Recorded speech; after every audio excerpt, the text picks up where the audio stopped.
জম্মু কাশ্মীর থেকে সন্ত্রাসের শিকড় উপড়ে ফেলতে ফের বড় সড় অভিযান সেনার।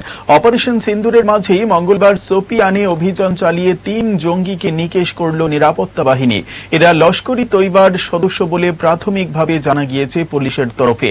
মঙ্গলবার সোপিয়ানের জিনপাথের কেল্লের জঙ্গল ঘেরা এলাকায় জঙ্গিদের উপস্থিতি গোপন খবর পেয়ে গোটা এলাকা ঘিরে তল্লাশি অভিযান শুরু করে নিরাপত্তা বাহিনী। এই অবস্থায় পিছু হটার জায়গা না পেয়ে মরিয়া হয়ে গুলি চালাতে শুরু করে জঙ্গিরা। পাল্টা জবাব দেয় সেনাও। দীর্ঘক্ষণ দুপক্ষের গুলির লড়াই চলার পর এক লস্কর জঙ্গির মৃত্যু হয়েছে। পাশাপাশি ওই অঞ্চলে লুকিয়ে থাকা আরো 2 জঙ্গির মৃত্যু হয়। জুড়ে থাকে বাঁধন আপনার চেয়েও আপন, জুড়ে থাকে বাঁধন আপনার চেয়েও আপন, আপনার চেয়েও আপন।